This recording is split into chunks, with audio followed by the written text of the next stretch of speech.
Hola tout le monde, j'espère que vous allez bien. Donc voilà pour une toute nouvelle vidéo en extérieur. J'espère que vous allez m'entendre. Alors aujourd'hui nous allons travailler le module 10. Beaucoup d'entre vous me l'ont réclamé tout simplement parce qu'on arrive vers la fin du cursus pour la plupart d'entre vous. Et donc c'est pour ça que je fais cette vidéo aujourd'hui, car il y a très peu de vidéos du module 10 sur la planification que j'ai créé sur cette chaîne. Donc voilà, n'hésitez pas à prendre une feuille et un stylo et à noter les éléments les plus essentiels. Nous allons travailler sur un cas de planification que vous pouvez retrouver notamment sur ce livre disponible sur Amazon, sur le module 9 et 10. Voilà, donc n'hésitez pas. Donc ce livre, c'est simple, vous avez tout plein d'exercices avec des corrigés, des exercices de planification, mais aussi transmission ciblée, des questions-réponses sur votre rôle AS, etc., etc. Donc ce livre-là, vous le retrouvez sur Amazon en tapant Héloïse Margotto. Vous avez aussi des exercices sur les diagrammes de soins, etc. Donc, voilà, si ça vous intéresse, n'hésitez pas, c'est disponible et l'envoi est assez rapide.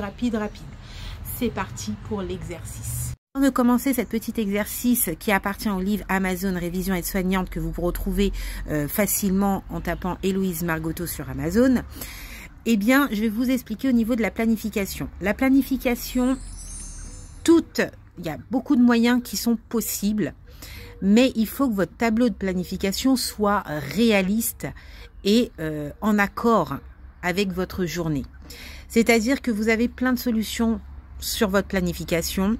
Donc, même si vous avez utilisé une case qui n'était pas la mienne au niveau des horaires, bon, c'est pas grave, mais du moment que votre tableau de planification soit réalisable. Voilà. Durant l'examen, ça sera pareil. On vous notera pas dans un truc parfait, mais du moment que vous avez compris qu'une planification doit être réalisable. Donc, premier exercice. Donc, si c'est illisible, je m'en excuse. C'est pour ça que je vais vous faire la lecture. N'hésitez pas à prendre une feuille et un stylo pour noter les éléments importants ou à revenir, etc. Donc, premier exercice. En collaboration avec l'infirmière et à partir des données du texte organisé, la prise en charge aide-soignant en utilisant le tableau proposé. Vous êtes aide-soignante en service de chirurgie ce matin. Vous travaillez de 6h30 à 14h. Vous devez prendre en charge 3 patients. Donc, la première patiente, c'est Madame Madonna, 69 ans, autonome, IRM à 9h.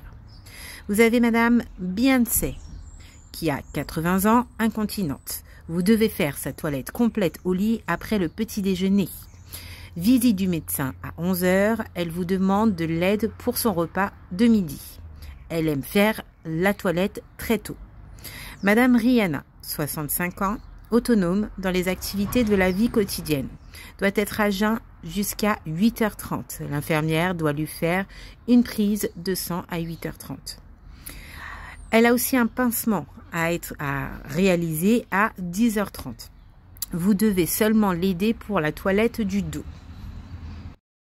Ensuite, on vous dit que le petit déjeuner est de 7h30 à 8h30, que le repas est servi à midi et que l'équipe de l'après-midi arrive à 13h30.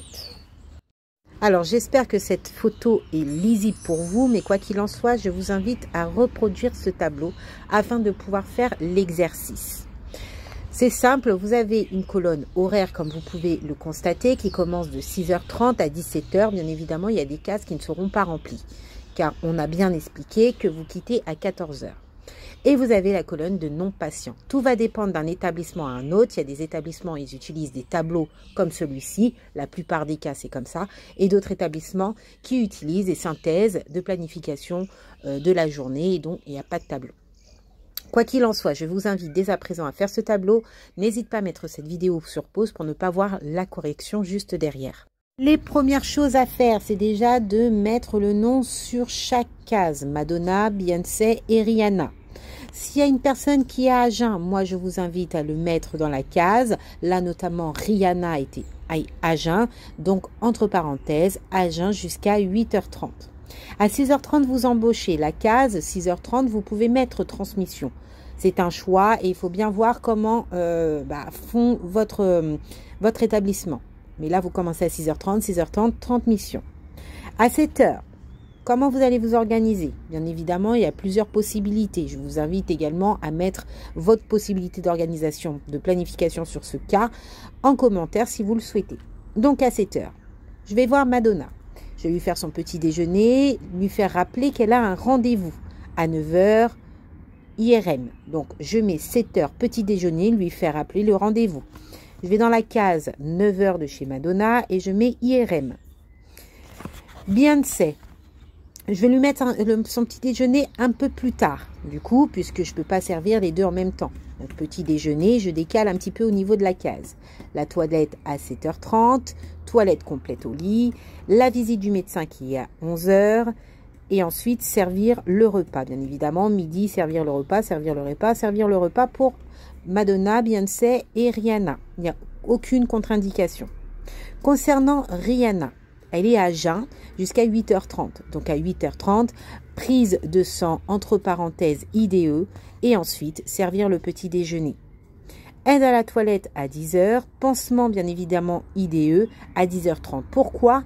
Un petit peu avant la toilette, tout simplement parce que c'est comme ça généralement qu'on fait. On aime bien faire la toilette de la patiente, puis ensuite appeler l'IDE pour qu'elle vienne faire le pansement. Et ensuite servir les repas.